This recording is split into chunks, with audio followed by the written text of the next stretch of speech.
Well, when we think about the state of our souls and which soul we are we on the wayside? Are we the rocks? Are we among the thorns? Or is our soul filled with good soil, to speak analogously? Well, it can be a process. In the beginning, if we think about the three ways of the spiritual life, the purgative way, the illuminative way, and the unitive way, it's a process, and we spend our whole lives cooperating with God. Now, God gives us everything we need in order to have good soil in the flower bed of our soul, or the raised garden bed of our soul. God gives us everything we need for that, but then we have to cooperate in order to bring that about. We have to cooperate. As we see in the parable, God speaks the word to all, but all do not hear, or all do not hear equally. All do not receive it in the same way. But even if we do not have good soil in our soul today, well, it doesn't mean that we won't have it at a later time. I mean, you can have a flower bed full of clay, and you have to transform that in order to make things grow out there. Well, St. Gregory the Great, on this very day in the Church of St. Peter, speaks about one particular type of soul, and that is the soul that is filled with thorns. And this is what he has to tell us. Who would believe me were I to say that riches are thorns? Well, thorns prick, but riches afford us delight. And yet riches are thorns indeed, for the anxiety they bring is a ceaseless pricking in the minds of their owners. And if they lead to sin, they are thorns which tear the soul to bleed. And so St. Gregory introduces us to the vice of avarice. Now, avarice is sometimes referred to as greed, sometimes as covetousness, but it is the inordinate love of earthly goods, of temporal things, usually of riches. Now, Father Henry Davis explains in his book on pastoral and moral theology, it will be inordinate if one is not so. Avarice or covetousness or greed will be inordinate, disordered, in other words, if one is not guided by a reasonable end in view, such as suitable but not exaggerated provision for one's family. In other words, we need to, married men and women, fathers of families need to provide for the needs of the family, for the future, etc. So we're talking about here is having a reasonable end in view, that we would have what we need, but not an exaggerated provision for one's family, not an exaggerated provision for the future. Or if one is too solicitous in acquiring wealth, to the neglect of one's duties, or too parsimonious in dispensing it. In other words, accumulating wealth for the sake of accumulating wealth and being stingy in using that for good. Now, Father Tanqueray then examines this disorder in the love of earthly goods. And he says that at times this disorder lies in the intention that we desire wealth for its own sake, as an end in itself, or to seek pleasures or honors. And wealth brings one a greater status. One can brag about one's wealth, and one has a greater status. People are more interested in what you have to say. People are more likely to invite you to this or that based upon your wealth. The second disorder in the love of earthly goods, the disorder manifests itself in the manner of seeking riches, that one might pursue them with eagerness by all kinds of means, regardless of the rights of others, to the detriment of one's health or that of one's employees, by hazardous speculation at the risk of losing all our savings. So, for instance, by gambling. So those would be disordered ways of accumulating money at the expense of others, or at the risk of losing all that you have when you have others to provide for. Thirdly, the disorder likewise shows itself in the way that we use money. First, one might spend it reluctantly. Secondly, one might give little or nothing to the poor or to good works. Thirdly, some reach the point where their love of money becomes an idol. They love to hoard it. They love to feel it, to look at it. And this is the classical type known as the miser. Now, St. Gregory asks the miser, "Why do you love such goods as you must leave? And why are you careless about that end which you will soon reach, and by which your fate in eternity will be decided?" In other words, what are you saving for? What are you hoarding for? Because your life will end. Now, many are seen receiving the words of salvation with joy. And some also are noticed beginning to practice virtues, but they fall away in time of temptation. And this is typical for those who have that first experience of conversion. And oftentimes we see this with those who are seeking the church. They're fed up with their life out in the world. They're fed up with secular life. Maybe they've never had religion in their life, and they seek out the church because they see something there, or they acknowledge its truth. But as soon as they experience temptation, they become discouraged. They think that they cannot face that, and they disappear.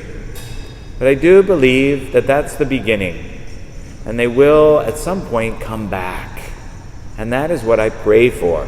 Because all of us have experienced temptation. All of us have been discouraged. All of us have thought at one point that we couldn't possibly become saints, or we couldn't possibly do what God is asking us to do. But the blessed Apostle Paul says he receives from God that God's grace is enough. And in our weakness, we discover God's strength. St. Gregory continues, "By their inconstancy and the fickleness of their mind, they are like the dry and rocky ground where the seed springs up and withers away because it has no moisture. And such Christians perhaps hear a sermon against avarice, and at once they feel for that vice the aversion it deserves. And they praise those who despise the goods of this world. But as soon as an opportunity is at hand to gratify their own concupiscence and covetousness, the praises given to the contempt of riches disappear from their memory." Well, isn't that the case? We love the idea of virtue, but once we're faced with that vice that has an attachment that is pulling at us, we give up all thought of virtue. And we gladly fall into the vice. So we have to acknowledge our weakness against temptation. And somehow there, in acknowledging that weakness, we can draw upon the strength of God. And that can take some time, but we have to persevere in doing that. The malice of avarice is a sign of mistrust in God, who has promised to watch over us and to provide for us, and that we would not lack the things that we truly need, provided that we trust in Him. Now, what is the remedy for this? Father Davis gives us the remedies against this vice. The first remedy is to continue how fleeting are the riches of this world, how precarious is fortune, how contemptible the world in comparison with heaven. The second remedy is to meditate on the poverty of Jesus Christ our Lord. The third remedy is to oppose all tendency to avarice by being generous and merciful in almsgiving, to look upon all gifts of fortune or nature as a loan to us, to the greater glory of God. In other words, that God has loaned you all that you have, but you have to give it back. You have to surrender that at the end of your days. And you also have to make deposits from that in your bank account in heaven. You're given riches on earth. You have to make deposits from that into your bank account in heaven. Many people might think of making deposits into their earthly bank account, although I remember a day way, way long ago when you could actually make interest on money in the bank. You don't make interest from money in the bank, but you make interest from deposits made into your heavenly bank account. Father Tanqueray refers to this loan as a most effective way of detaching ourselves from riches by investing our wealth in the bank of heaven, by giving generously to the poor and to good works. A gift to the poor is a loan to God. It yields 100-fold even in this world, in the joys which come to us from giving happiness to those around us. But above all, it yields 100-fold for heaven, where Christ, considering as given to himself what we have bestowed upon the least of his children, will take care to give us imperishable goods in exchange for those we have sacrificed for him. Now that's a very difficult thing to do, because we have a tendency to judge whether this person who is asking for our help or for money is worthy of our help. Is that person sincere? What are they going to do with that money? Well, that's really difficult to be detached from what you give. Now, we should be prudent. We should give to good organizations. We should not give, for instance, to organizations that are misusing the money in ways that are contrary to the Catholic faith. We shouldn't give money to them. We shouldn't give money to organizations that lie to us, that say that they are Catholic when they really are not. We should not give to those organizations. You shouldn't give to schools that say they are Catholic, but teach all sorts of things that are contrary to the Catholic faith. And that should be obvious.